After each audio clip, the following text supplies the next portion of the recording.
Chemda got a lot of crap talking about vinyl. And you were she was upset, right? Here's a guy. You know what? Every once in a while, in the middle of my rant, I'm like, this is not going to be worth the emails. And this was one of them.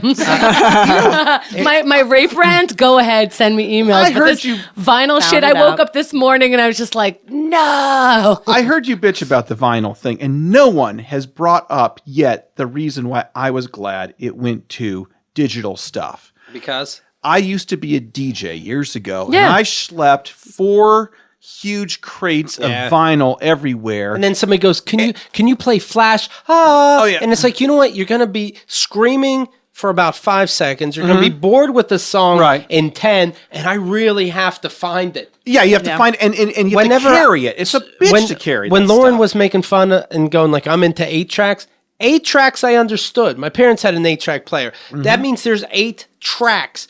Click and you play the next song, almost like a CD. A record, let me find it. Sensitive. The records are sensitive, so they break sensitive. Easily. They scratch, and then on top of that, as a DJ, you would have problems with them skipping a lot. Yeah. That was the biggest problem. You'd have a shitty little turntable. And if somebody dances close to you, it's or skipping. Bumps the table. Or the fat guy who decides he's drunk and, I'm the best friend of the DJ. I want to hear Rush today. You know, he just sat on my fucking turntable. Here's a letter, for example. Okay. I think it speaks for a lot of letters. We got thousands on this. Thousands, okay. Commentations about vinyl on show 1762. Chemda and Keith. I'm not normally one to write in and talk about things on the show, but episode 1762 got my attention.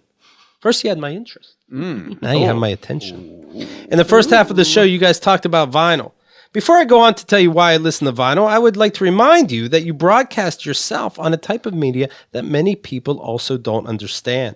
I absolutely love the show and the great community that has been built around it. I have great friends and family that respect my taste and opinions. However, over the last few years, I have not been able to convince a single one of them to listen to a podcast.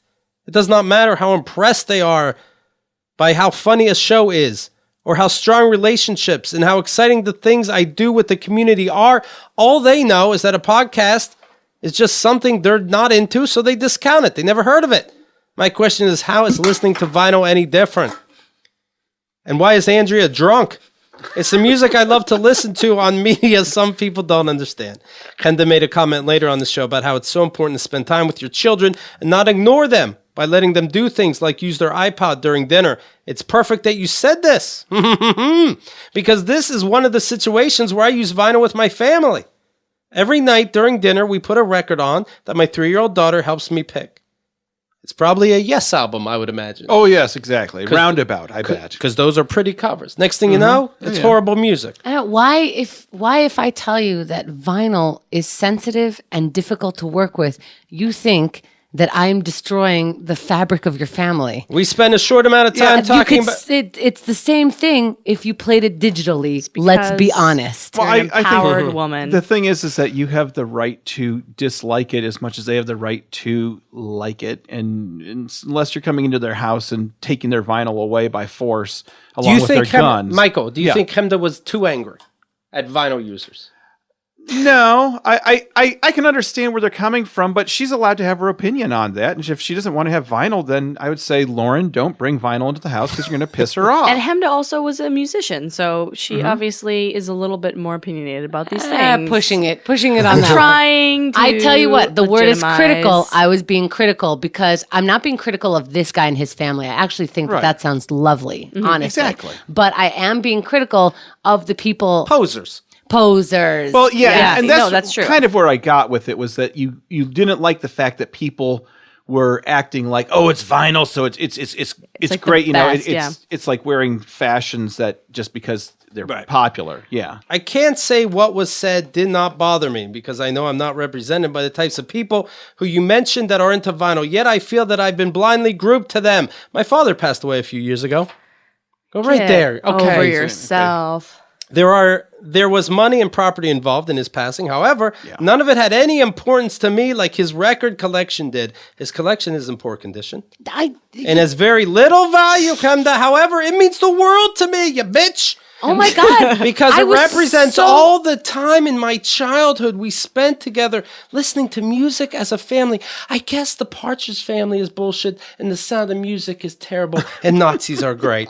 This is something I plan on handing down to my children as well and can only hope it holds even a fraction of the value it did to me. Do you know that I also said that jewelry is bullshit as well? But if you have like some passed down piece of thing, I'm not going to be like, you're a douchebag. Yeah. I'm so clearly not talking about you. Look, I'm sorry for the rant. I guess I'm just a little disappointed that as an artist, you don't hold importance for how some people consume art and understanding that there are many alternatives. This is like saying, because eventually we're not going to really have books. They're already, the printing business is going to shit. Yeah. We all understand that. Magazines have already been shot, newspapers, all this kind of stuff. And eventually I'm going to be like, obviously it's easier for your kid to carry this iPad or this laptop than it is for them to break their back carrying books to school. Very good point, by the way. Someone's going to write to me and say, well, I like to read a book that my dad used to read. Yes. Right. Well, and it's like, well, I'm not talking to you. Right. You're also not telling me that this book reads better than this other book on a Kindle. Don't tell me that kind of shit. It's the same thing. I understand that some people like the crispness and the smell of books. I don't give a fuck. My daughter it's still the same words. My daughter couldn't touch. She didn't have any feelings. So I give her paper cuts with the book, and she was able to start feeling. And you're saying that's all for naught. KeithAndTheGirl.com